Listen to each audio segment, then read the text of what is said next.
বাবা বলতো মেয়ে চোখের কাজল যেন সবার। তাই মনে হয় ধুয়েই গেলাম। যাই হোক, আজকের রেসিপিটা কি তার আগে সবার আগে সেটা বলে নিই।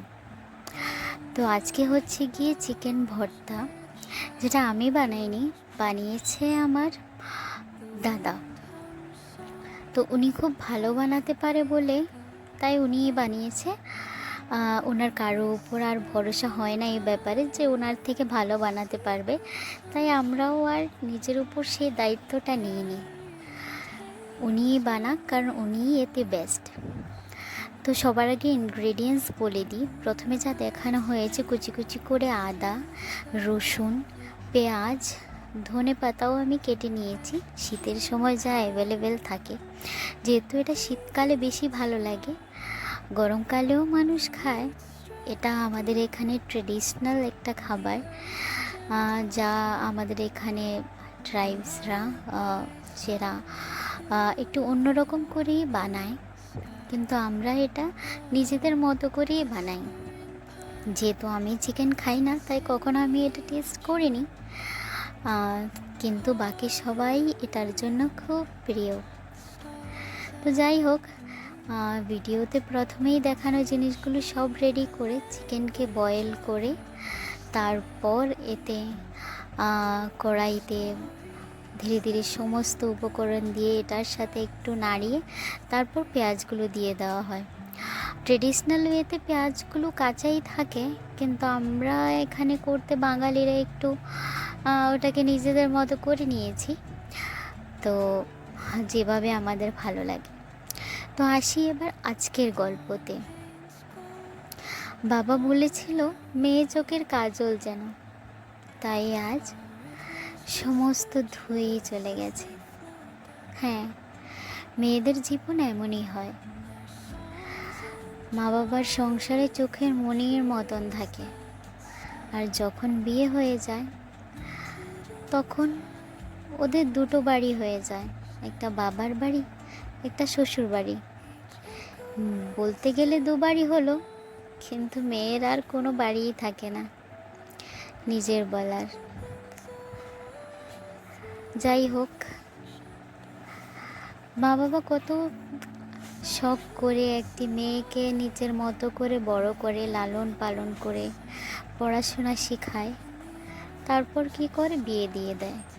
আর ওই মেয়ে পরের সংসারে, যে মেয়ে বাবা মায়ের চোখে কাজল ছিল, অন্যের সংসারে চোখের বালি হয়ে যায়, যা সবসময় চোখে কচকচ কচকচ করে, চোখে বাঁধে, যন্ত্রণা করে।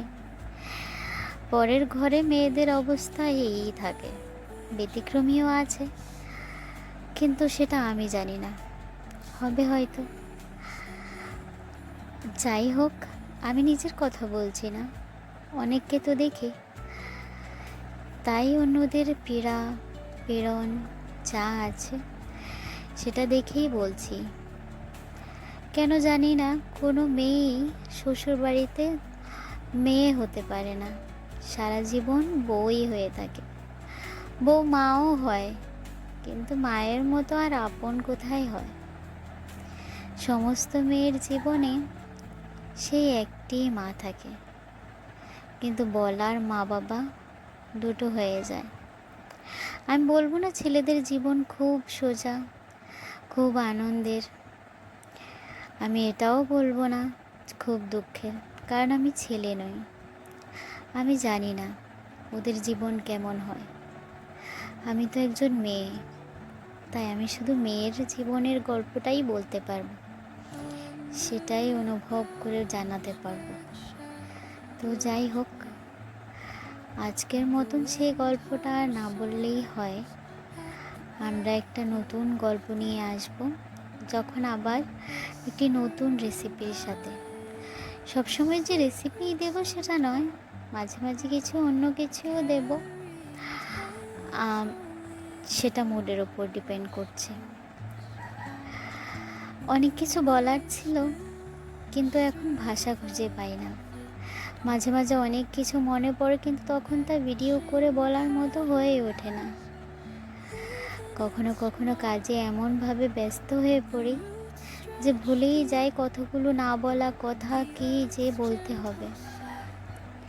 না বলা কথা না বলাই রয়ে যায়, কখনো আর বলে হয়ে ওঠে না। কোনো এমন মানুষও থাকে না, কিছু সব কথা তো আর সবাইকে বলা যায় না। কিছু কথা নিজেকেই বলা যায় শুধু। সবাইকে সবটা বললে তো জানি না কখন আবার সেটা নিজের বিপরীতেই উঠে দাঁড়াবে। তাই কিছু কথা না বলাই ভালো। তোমরা যারা সব সময় কেউ কেউ বলে আমাকে যে মনের সব কিছু কথা বলে দাও, মনে বোঝ রেখো না, আমি বলবো সব কিছু বলে হালকা করে দিলে পরে তাই তোমার জীবনে ভারী হয়ে আসে। কিছু কথা তুমি তোমার মধ্যেই রেখো, সবাইকে সব কথা বলতে যেও না সবাই, পরে সেটা কাটা হয়ে বিঁধে পায়ে। তুমি বলতেই পারবে না কোন লোকটা ভবিষ্যতে তোমার সম্পর্কে কি হয়ে দাঁড়াবে। আজকের বন্ধু কালকে যে শত্রু হবে না সেটা সময়ই বলতে পারবে, শুধু তুমি বলতে পারবে না। তাই বলি সব কথা বলো, নিজের সুখ দুঃখ অনেক কথাই আছে বলো, কিন্তু কিছু কথা বুঝে বলবে। নিজের গোপন কথা সব সময় সবাইকে বলতে নেই। সবাই আবার আমাকে বলবে এ গোপন কথা আবার কিরে ভাই। আমি বলবো আছে, নিজের কিছু আত্মজীবনী আছে যেটা সব সময় সবাইকে বলতে নেই। কিছু কথা না বলাই থেকে যাক, সেটাই শ্রেয়, সেটাই ভালো সবার জন্য। ভবিষ্যতে কাটা খাওয়ার থেকে আজকে একটু মুখ বন্ধই করে রাখলাম। উপদেশ দিচ্ছি না, শুধু একটু বলতে চাইছি যেটা আমার জীবনের অনুভূতি। যাই হোক, অত শত সুন্দর করে আমি তো বলতে পারি না, যতটুকু মনে এলো তাই বললাম। ধন্যবাদ।